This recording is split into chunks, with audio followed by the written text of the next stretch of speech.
Hola amigos, bienvenidos a la lección 10 de Escuela Sabática de este último trimestre del año 2018, la unidad y las relaciones rotas. Vamos a leer 3 versículos esta semana para memorizar.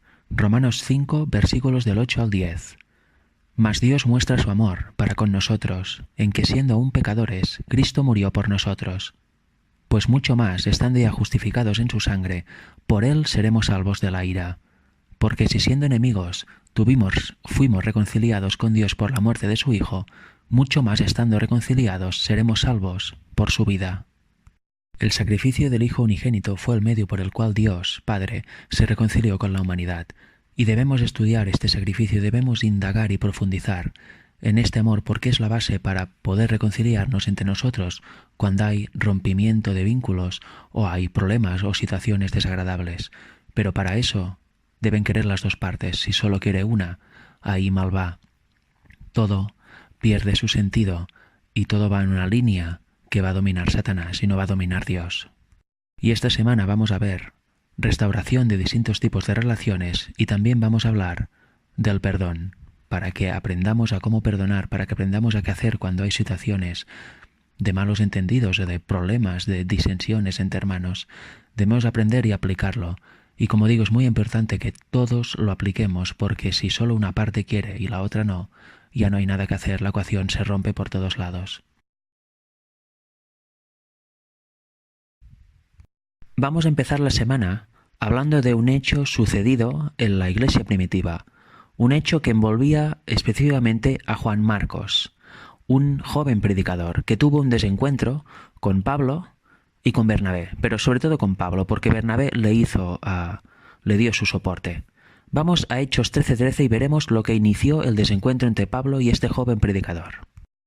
Dice así: habiendo zarpado de Pafos, Pablo y sus compañeros arribaron a Perge de Panfilia, pero Juan, apartándose de ellos, volvió a Jerusalén. Aquí vemos que en el primer viaje misionero de Pablo, este joven predicador llegó un momento que los dejó. Se volvió a Jerusalén, seguramente veía los peligros, veía las dificultades y se volvió para atrás. Este hecho volvió a revivir cuando se proponía Pablo iniciar su segundo viaje misionero junto con Bernabé. Dice el capítulo 15, versículos del 36 al 39, para ver la polémica. Después de algunos días, Pablo dijo a Bernabé: volvamos a visitar a los hermanos en todas las ciudades en que hemos anunciado la palabra del Señor, para ver cómo están. Y Bernabé quería que llevasen consigo a Juan, el que tenía por sobrenombre Marcos. Por tanto, aquí vemos que Bernabé quería traer al joven que los dejó cuando iban a zarpar en el primer viaje misionero. ¿Y qué le parece a Pablo? Pues versículo 38, pero a Pablo no le parecía bien llevar consigo al que se había apartado de ellos desde Panfilia y no había ido con ellos a la obra.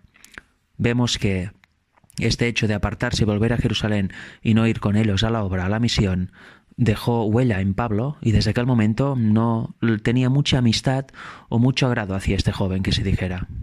Y eso causó una discusión entre Bernabé y Pablo en este momento que estamos leyendo, versículo 39.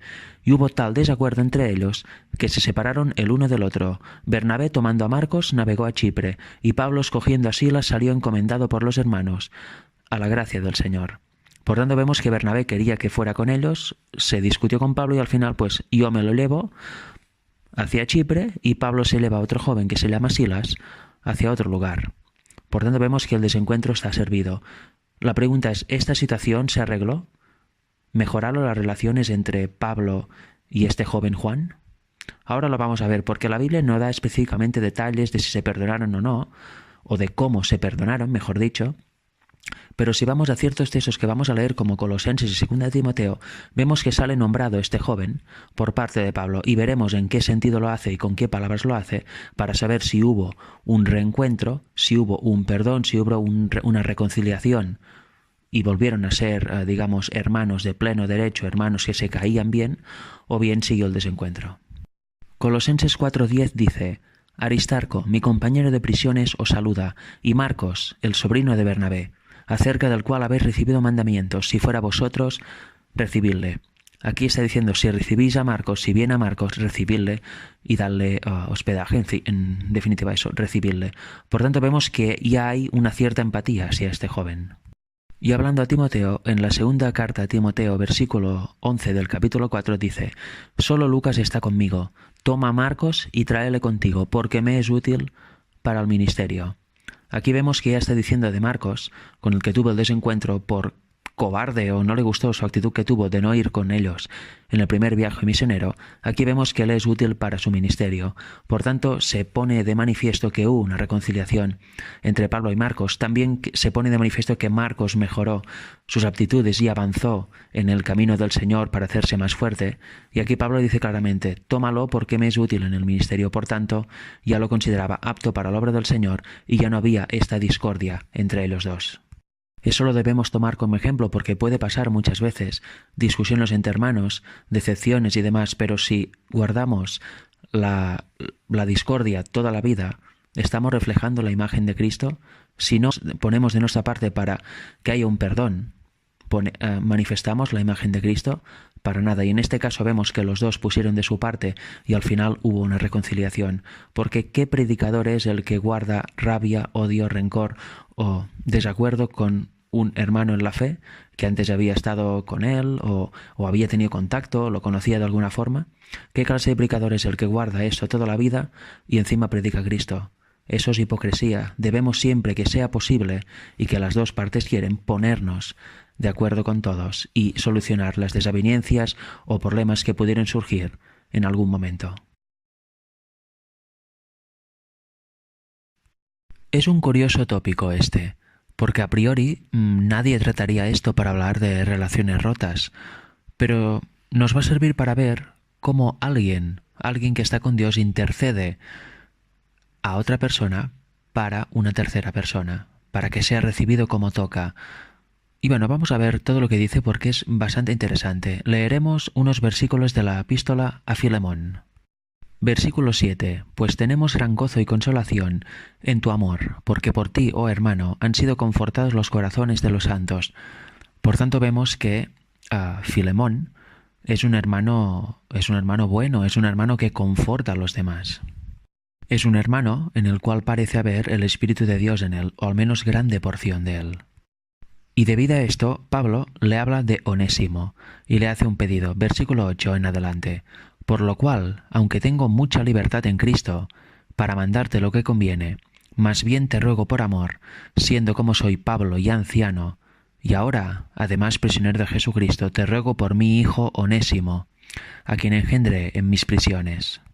Hay una nota en mi Biblia que dice que Onésimo quiere decir útil, lo cual es muy significante por lo que vamos a leer en unos versículos más adelante. Versículo 11. El cual en otro tiempo te fue inútil, pero ahora a ti y a mí nos es útil, el cual vuelvo a enviarte tú, pues recíbele como a mí mismo. En un tiempo Onésimo no valía, pero ahora sí, ahora es válido para Pablo y también lo es para Filemón. Dice más adelante en el versículo 14 en adelante: pero nada quise hacer sin tu consentimiento, para que tu favor no fuese como de necesidad, sino voluntario, porque quizá para esto se apartó de ti por algún tiempo, para que le recibieses para siempre, no ya como esclavo, sino como más que esclavo, como hermano amado, mayormente para mí, pero cuanto más para ti, tanto en la carne como en el Señor. Así que, si me tienes por compañero, recíbele como a mí mismo, y si en algo te dañó o te debe, ponlo a mi cuenta. Aquí vemos la intercesión de Pablo ante Filemón. Si en algo te dañó Onésimo, ponlo a mi cuenta, yo intercedo por él, yo pago por él. Interesante, ¿no? Porque eso es lo que hizo Cristo por toda la humanidad. Interesante este sentimiento que se despertó en Pablo aquí. Y todo para restaurar una relación, para que todo fluyera, igual que hizo Cristo muriendo aquí, restauró la relación entre el Padre y la humanidad por sus méritos. Por tanto, aquí vemos un ejemplo de restauración de relación. En esta ocasión es alguien intercediendo por otra persona hacia otra persona. Onésimo era inútil antes para ellos, pero ahora es útil y dice: dale otra oportunidad y recíbele no como esclavo, sino como mucho más, como hermano amado. Y lo que más me ha gustado de esto son los versículos 16 y 18 que ya hemos leído. Se parece a Jesucristo aquí Pablo. No es evidentemente algo que tenga que ver directamente con lo que hizo Cristo, pero sí que me llama la atención es el espíritu con que lo dice y la forma con que lo dice. Y si en algo te daño o te debe, ponlo a mi cuenta. Como hizo Jesucristo, todo cargadlo sobre mí. Arrepentíos, todo cargadlo sobre mí. Yo he cargado todos los pecados de la humanidad, tanto los que se habían cometido como los que se cometían en aquel momento, como todos los que se cometerán hasta el final, hasta que se cierre la gracia. Cárgalos sobre mí y yo pago por ellos. Esto fue el acuerdo que voluntariamente legó con el Padre y se sometió a esto. Es interesante, y aquí en el versículo 18 Pablo está haciendo algo parecido. Si algo te causó algún daño, yo me encargo de eso, no le hagas pagar a él. Simplemente recíbelo, ámalo y verás que te será útil.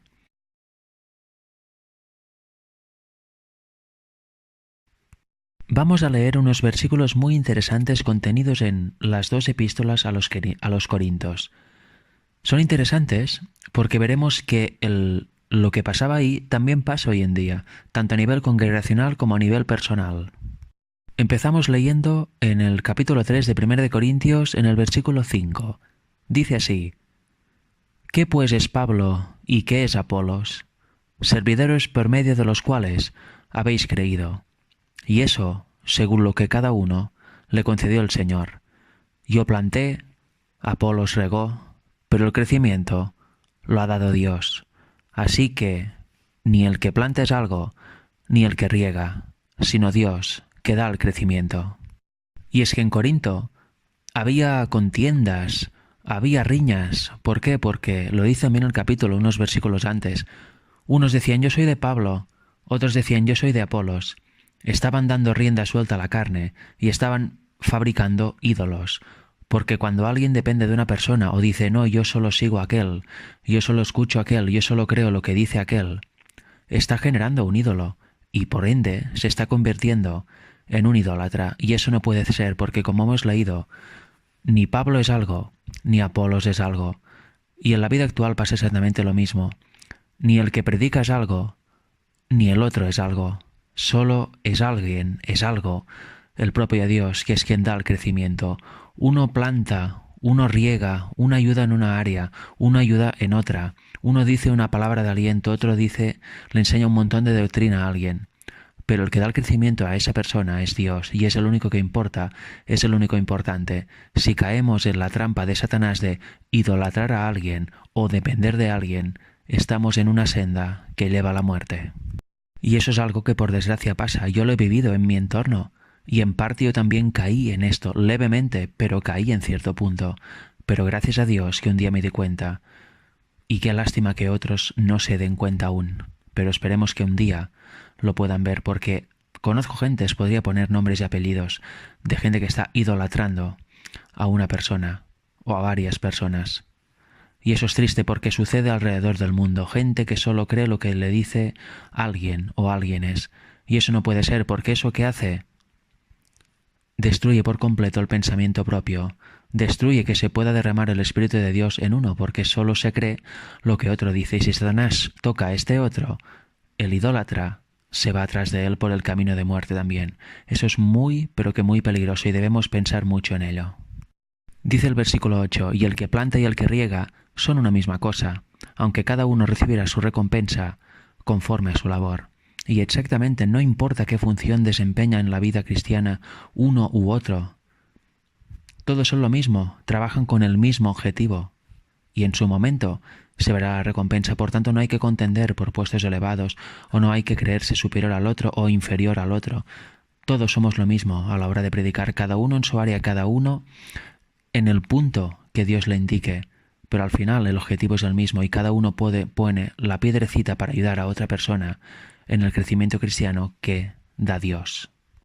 Versículo 11. Porque nadie puede poner otro fundamento que el que está puesto, el cual es Jesucristo. Nadie puede ocupar la base. Todo el mundo tiene que edificar encima, pero nunca nadie puede ocupar la base, ya que es de Yeshua. Versículo 12. Y si sobre este fundamento alguno edificare oro, plata, piedras preciosas, madera, o heno, o jarasca, la obra de cada uno será manifiesta, porque el día la declarará, pues por el fuego será revelada, y la obra de cada uno, cual sea, el fuego la probará. Si permaneciere la obra de alguno que sobreedificó, recibirá recompensa. Si la obra de alguno se quemare, él sufrirá pérdida. Si bien él mismo será salvo, aunque así como por fuego. Por tanto, si edificamos algo que no es bueno, veremos al final el fruto de esto. Y si edificamos encima de la base algo que es bueno, también en su momento veremos la consecuencia de ello. En 2 de Corintios 10, versículos del 12 al 15, vemos algo muy interesante también. Porque no nos atrevemos a contarnos ni a compararnos con algunos que se alaban a sí mismos, pero ellos, midiéndose a sí mismos, por sí mismos, y comparándose consigo mismos, no son juiciosos. Pero nosotros no nos gloriaremos desmedidamente, sino conforme a la regla que Dios nos ha dado por medida, para llegar también hasta vosotros. Aquí vemos algo muy interesante. Alguien que se compara con alguien o consigo mismo y se mide según lo que hace, no es de Dios. Ha caído en el engaño de Satanás a nivel personal. Alguien que se cree un enviado, por ejemplo, alguien que se cree alguna persona especial o que tiene un papel predominante y lo dice él de él mismo, va mal. Porque el enviado verdadero de Jesús no lo dice de él mismo, se nota por sus frutos, por sus actos, pero en el momento que alguien se nombra a sí mismo como alguien especial o lo deja entrever, mal va. Quiere decir que Satanás está haciendo efecto en este corazón y es más necesario que nunca que salga de este camino de error.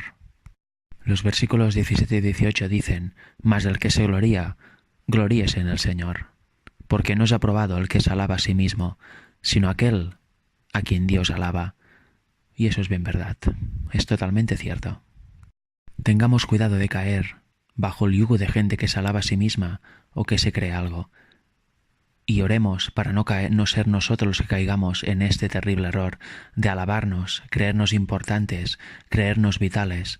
Porque realmente si estamos en un lugar es porque Dios así lo decide.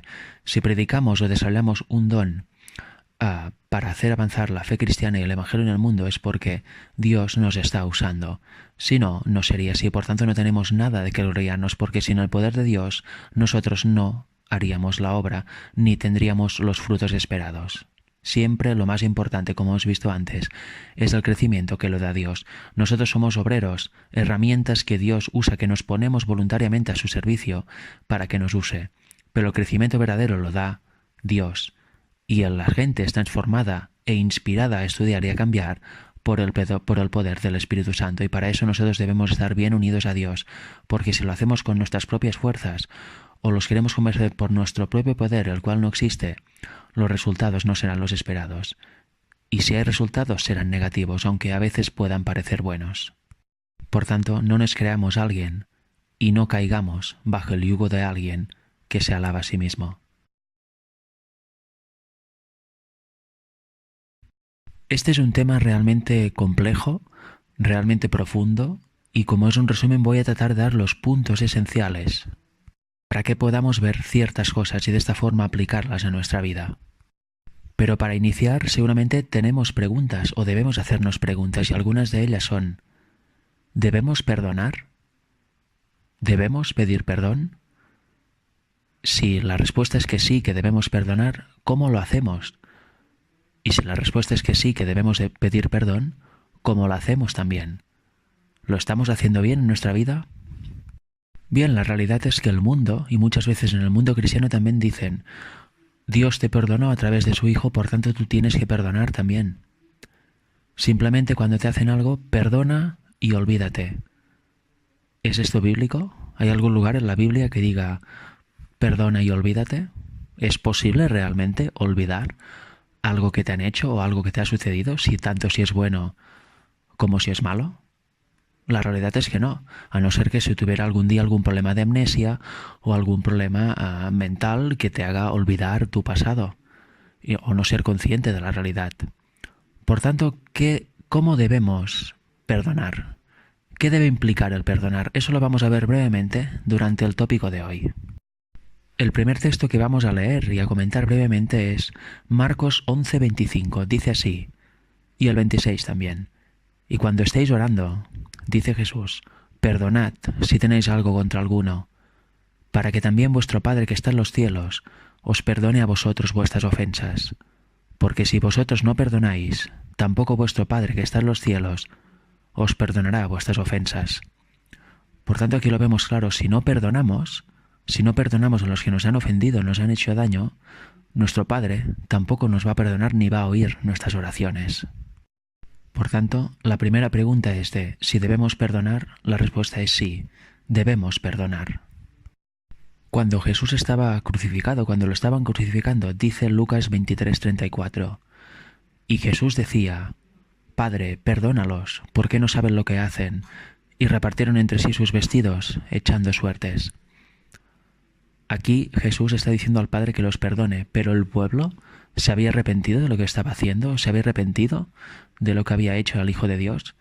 Para nada, pero aquí Jesús dice al Padre: perdónalos. ¿Qué significa todo esto? ¿En qué sentido está pidiendo perdón aquí Jesús? Vamos a ver algo muy similar en el apedreamiento de Esteban también. Dice el Hechos 7, versículo 60, el último: y puesto de rodillas, clamó a gran voz: Señor, no les tomes en cuenta este pecado. Y habiendo dicho esto, durmió. Aquí Esteban, dicho en estas palabras, murió, y también dice al Padre: no les tomes en cuenta este pecado. Lo estaban apedreando, lo estaban matando. A él, que era inocente, lo estaban matando por la causa de Cristo, y en vez de ponerse a defenderse o a decir barbaridades o a increpar a sus asesinos, lo que dice es: Padre, no les tomes en cuenta este pecado. En definitiva, perdónalos. Qué gran ejemplo el de Esteban. ¿Pero a qué se estaba refiriendo aquí? ¿Qué es este tipo de perdón, este tipo de petición? La palabra de Dios también nos dice que nos tenemos que arrepentir para ser perdonados. Por ejemplo, Jesús vino a buscar a los que son dignos de arrepentimiento, a los que hagan frutos dignos de arrepentimiento. Juan el Bautista también decía: arrepentíos. Por tanto, ¿qué sucede aquí? Segunda de Pedro 3:9 también dice algo clarísimo en este sentido. El Señor no retarda su promesa, según algunos la tienen por tardanza, sino que es paciente para con nosotros, no queriendo que ninguno perezca, sino que todos procedan al arrepentimiento. Por tanto, debemos arrepentirnos ante Dios, debemos arrepentirnos de nuestros pecados para que Dios nos perdone. Entonces, ¿dónde queda lo que pidió Jesús al Padre, lo que pidió Esteban? ¿Cómo lo aplicamos a nuestra vida también? Pues la clave para entender eso es que ellos no estaban pidiendo que se removieran, que se quitaran las consecuencias de los pecados de aquellas personas, tanto de los que apedrearon a Esteban como de los que crucificaron a Jesús y querían verle muerto. No estaban diciendo al Padre: remuévalo todo, olvídalo, y como si nada hubiera pasado. Les estaban perdonando por amor, porque tenían el amor de Dios en ellos, y Jesús, no hace falta decirlo, que evidentemente lo tenía porque Él mismo es amor, y lo estaban mostrando. Ahora vamos a entrar brevemente en un terreno que nos enseñará cómo debemos perdonar, de qué forma, la cual es exactamente la forma con la que Dios nos perdona a nosotros. 1 Corintios 13, versículos del 4 al 7 dice: el amor es sufrido, es benigno, el amor no tiene envidia, el amor no es jactancioso, no se envanece, no hace nada indebido, no busca lo suyo, no se irrita, no guarda rencor, no se goza de la injusticia, mas se goza de la verdad. Todo lo sufre, todo lo cree, todo lo espera, todo lo soporta. Y versículo 13, y ahora permanecen la fe, la esperanza y el amor. Estos tres, pero el mayor de ellos es el amor. Por tanto, si tenemos realmente el amor ágape, el amor de Dios en nosotros, y lo manifestamos, no buscaremos lo nuestro, no tendremos orgullo, nuestro yo estará completamente subyugado por el Espíritu de Cristo, no guardaremos rencor y no nos irritaremos. Por tanto, de esta forma podremos perdonar a los otros, podremos eliminar esa rabia, ese rencor que podemos sentir hacia otra persona, este enojo. Eso nos irá quitado, seremos llenos del Espíritu de Cristo, seremos llenos de su amor, y de esta forma ya no tendremos en cuenta este pecado a la persona, ya no sentiremos nada raro o nada negativo cuando veamos a esta persona o a estas personas que nos han hecho algo.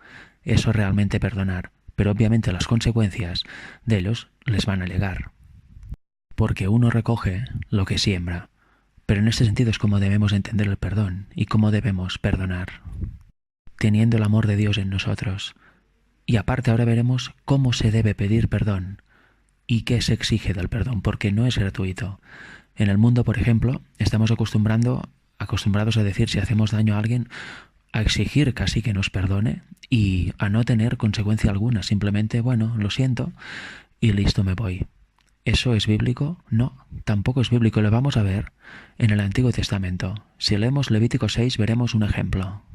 Empezando en el versículo 1 en adelante dice: Habló Jehová a Moisés diciendo: Cuando una persona pecare e hiciere prevaricación contra Jehová y negare a su prójimo lo encomendado, o dejado en su mano, o bien robare o calumniare a su prójimo, o habiendo hallado lo perdido después lo negare, y jurar en falso, en alguna de todas aquellas cosas en que suele pecar el hombre, entonces, habiendo pecado y ofendido, restituirá aquello que robó, o el daño de la calumnia, o el depósito que se le encomendó, o lo perdió, o lo perdido que halló. O todo aquello sobre que hubiere jurado falsamente, lo restituirá por entero a aquel a quien pertenece, y añadirá a ello la quinta parte en el día de su expiación. Por tanto, aquí vemos que si alguien roba, si alguien mentía, si alguien hacía cualquier cosa así, debía restituir por completo, por ejemplo, lo robado o el daño que hubiera hecho, más una quinta parte, o sea, el 20%. Desde luego era mucho más fácil, ¿verdad?, perdonar si te hacen esto, si te devuelven así, y es mucho más fácil arrepentirse y no volver a caer en pecar contra los otros cuando tienes que devolver todo por completo, más una quinta parte, ¿verdad? El problema es que hoy en día nada de esto se hace. El herir a otros y el hacer daño a otros sale gratuito. Prácticamente nadie devuelve nada, nadie realmente lo hace de corazón, nadie pide perdón de corazón, nadie está dispuesto a rehacer realmente el daño que ha podido causar al prójimo. Y es por esta razón que nos cuesta tanto perdonar muchas veces, porque no se cumple el requisito bíblico. Nos hemos ido tan lejos de la Biblia que por eso el mundo está así, de gente enfadada por todos lados, de pleitos, de iras, de envidias, de celos, de no caerse bien, de no tolerarse, etc. Como no seguimos la Biblia, ni pedimos perdón correctamente, ni sabemos perdonar correctamente y vivimos siempre en amargura, en rencor y en odio. Y eso desde luego no lleva a nada bueno, porque imaginaros que tú eres salvo y uno que te ha hecho algo también al final es salvo. Imaginaros esta situación. ¿Cómo podríais toleraros en el cielo y cómo podríais abrazaros y alegraros por la salvación del otro si aquí en la tierra no os podéis ver y estáis completamente peleados? Pensad en esto, pensad en estas cosas lógicas y veréis lo importante de entender bien el perdón y saber perdonar, y la importancia de que las dos partes sean conscientes de eso y cada uno haga el camino que le toca recorrer. La forma de perdonar es amar, por eso dice: amad a vuestros enemigos, orad por los que os calumnian, etc. ¿Cómo hacemos esto? Pues cultivando el amor de Cristo en nosotros, y de esta forma, si el otro no hace su trabajo, ya será problema de esta otra persona o de estas otras personas, pero nosotros estaremos bien porque habremos hecho el camino que Dios nos dice y tendremos paz en nuestra vida y nuestro espíritu no estará quebrantado ni dolorido toda la vida. También debemos aprender a no querer en que nos justifiquen de alguna forma siempre a la primera. Dice la Biblia en Éxodo, en Números, en Joel, etc., que Dios es tardo para la ira y amplio en misericordia. Nosotros somos al revés, rapidísimos para la ira y casi nulos en misericordia. Si nuestro Dios es así, creemos en Él y queremos que nos perdone porque todos somos culpables y todos pecamos, ¿cómo no podemos ser anchos en misericordia con el prójimo y darle las oportunidades necesarias para que nos pida perdón y se restaure la relación? Si somos rápidos para la ira, no estamos reflejando para nada la imagen de Dios en nosotros. Y algo muy importante que quiero recalcar es que el perdonar no significa remover toda la culpa del que ha hecho un daño, porque las consecuencias ciertamente le van a llegar, como llegarán a todos los impíos que no se hayan arrepentido y no hayan seguido las huellas de Cristo al final. Pero debemos manifestar este amor, debemos manifestar el amor para limpiar nuestro ser por completo, no guardar rencores ni odios, etc. De esta forma reflejar la imagen de Cristo. Y debemos trabajar y hacer con sinceridad una serie de pasos que también están en la Biblia y que veremos en el siguiente tópico para que la relación entre una y otra persona o unas y varias personas que tienen relaciones rotas a causa de que se han hecho daño, etc., o ha pasado algo, pues que de esta forma se pueden solucionar siguiendo los pasos, pero la forma de seguir aquellos pasos que vamos a estudiar en el siguiente tópico es teniendo amor verdadero y queriendo realmente solucionar la situación. Aquí no entra ni el yo, ni el orgullo, ni el rencor, ni el querer prevalecer o humillar a la otra persona o a los otros. En resumen, este es un tema que hay que profundizar, hay que estudiar bien y hay que aplicar a nuestra vida, porque muy a menudo exigimos al otro que nos perdone sin nada a cambio, y muchas veces también nos negamos a perdonar porque nuestro yo y nuestro orgullo están tan heridos que no podemos ver que detrás de la otra persona lo que hay son demonios luchando y Satanás queriendo y disfrutando que las relaciones entre humanos se vayan rompiendo. Por tanto, debemos estudiar qué pide Dios, tanto al que tiene que pedir perdón como al que tiene que perdonar, estudiarlo, entenderlo y aplicarlo a nuestra vida. En el tópico anterior me olvidé de un texto y me olvidé de matizar quizá algunas cosas. Dice Colosenses 3:13, soportándoos unos a otros y perdonándoos unos a otros, si alguno tuviere queja contra otro, de la manera que Cristo os perdonó, así también hacedlo vosotros. Y sobre todas estas cosas, vestíos de amor, que es el vínculo perfecto. Aquí vemos la relación directa entre el perdón y el amor, como vimos en el tópico anterior. Y de eso se trata, de poner de todo de nuestra parte para que una relación sane, para que una relación se recupere. Debemos ser amplios en misericordia y propiciar todo tipo de encuentros y proponer todo tipo de cosas para que la relación sane, para poder dialogar, para poder hablar con la otra persona o las otras y de esta forma restaurar el daño causado. Y eso lo tenemos que hacer como Cristo hizo. Él no tenía pecado ni tenía ninguna culpa. Nosotros, si somos atacados por alguien, debemos hacer lo mismo, poner todo de nuestra parte para que la relación sane y para que todo quede arreglado. Y luego ya depende de la otra o las otras personas de si quieren pedir perdón, si quieren aceptar esto o no. Pero debemos siempre poner lo mejor de nosotros y tener un buen espíritu, sobre todo para aplicar el proceso que ahora vamos a leer en Mateo 18. En los versículos del 15 al 17 de este capítulo vemos una serie de pasos que debemos seguir para restaurar toda relación rota o dañada con el prójimo, pero me gustaría leer el contexto y vamos a empezar a leer en el versículo 10. Aquí nos encontramos la parábola de la oveja perdida. Dice así: mirad que no menospreciéis a uno de estos pequeños, porque os digo que sus ángeles en los cielos ven siempre el rostro de mi Padre que está en los cielos. Porque el Hijo del Hombre ha venido para salvar lo que se había perdido. ¿Qué os parece? Si un hombre tiene 100 ovejas y se descarría una de ellas, ¿no deja las 99 y va por los montes a buscar la que se había descarriado? Y si acontece que la encuentra, de cierto os digo que se regocijan más por aquella que por las 99 que no se descarriaron. Así no es la voluntad de vuestro Padre que está en los cielos que se pierda uno de estos pequeños. Por tanto, aquí vemos que habla de ovejas, de personas que se descarrían, por tanto, personas que pecan y se alejan del camino. Y luego nos empieza a decir cómo debemos tratar una situación donde alguien daña a otro. ¿Por qué? Pues porque la persona que daña a otro, que peca contra otro, está transgrediendo la ley, está andando en un camino que no es correcto, por tanto es una oveja perdida que se ha descarriado. Y nosotros, que somos los ofendidos o los que nos han sido hecho el mal, debemos actuar como Cristo haría. Debemos ir en busca de esta persona e intentar restaurar la situación y la relación y encaminarla en el camino correcto. No debemos guardar rencor, no debemos ir a esta persona para destruirla, para humillarla o para mostrar a todo el mundo lo mala que es, sino que debemos hacer una serie de pasos para que se restaure. Y ahora vamos a ver cuáles son. Versículo 15. Por tanto, si tu hermano peca contra ti, ve y repréndale estando tú y él solos. Si te oyere, has ganado a tu hermano. Aquí vemos el primer paso es ir a solas con el hermano que ha causado la agresión hacia ti. Si todo va bien y se restaura, perfecto. Asunto zanjado y no hay que ir más allá. Pero ¿qué sucede si no? Pues versículo 16. Mas si no te oyere, toma aún contigo a uno o dos, para que en boca de 2 o 3 testigos conste toda palabra. Por tanto, aquí vemos, hay que elevar a 1 o 2 personas para que vean y ayuden a la restauración de la relación y para que vean cómo se está llevando todo. En caso de que eso no funcione y el problema aún no se resuelva por la terquedad de uno, dice el versículo 17, si no los oyera a ellos, dilo a la iglesia, y si no oyera a la iglesia, tenle por gentil y publicano.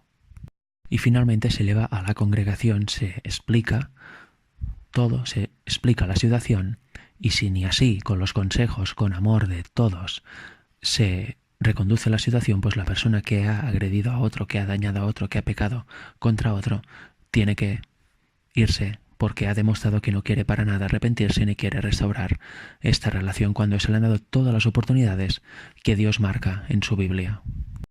Y todo esto se ha de hacer con el espíritu de realmente sanar la relación, porque es el que ha de ser, el que ha de recibir el perdón de otro, actúa de forma orgullosa, nunca va a propiciar que el que se tenga que arrepentir lo haga, sino que va a contribuir a que la situación se enquiste y acabe muy mal. Debemos ser amplios en misericordia, como es Dios, porque dice el versículo 21 y el 22. Entonces se le acercó Pedro y le dijo: Señor, ¿cuántas veces perdonaré a mi hermano que peque contra mí? ¿Hasta 7? Jesús le dijo: no te digo hasta 7, sino aún hasta 70 veces 7. O sea que el perdón realmente debería estar siempre en nuestro ser y ser propicios a darlo, porque es algo que proviene directamente de Dios, y si, como hemos visto en Colosenses, todo lo envolvemos con el vínculo perfecto del amor, de esta forma podremos aprender a perdonar y que no nos mortifiquen los sentimientos negativos en nuestro ser. Como vimos en el tópico anterior y en este, debemos aprender a perdonar y debemos aprender a pedir perdón y hacerlo de la forma bíblica, porque si lo hacemos de otra forma es cuando sucede lo que vemos por todo lado y lo que vemos muchas veces en nuestra vida: relaciones rotas, envidias, contiendas, celos, y así no se va a ningún lado. Para terminar la semana de esta lección tan provechosa, vamos a leer el último párrafo del capítulo 19 de Palabras de Vida del Gran Maestro, en su página 196.5. Esto tiene que ver con los tópicos del jueves y del miércoles. Dice así: no somos perdonados porque perdonamos, sino cómo perdonamos. La base de todo el perdón se encuentra en el amor inmerecido de Dios, pero por nuestra actitud hacia otros mostramos si hemos hecho nuestro ese amor. Por lo tanto, Cristo dice en Mateo 7:2, con el juicio con que juzgáis, seréis juzgados, y con la medida con que medís, os volverán a medir. Aquí vemos algo que ya comentamos en los dos tópicos anteriores. Se trata del espíritu con que afrontamos el perdón y el pedir perdón, si es el caso. No se trata del hecho de perdonar, sino de cómo lo hacemos.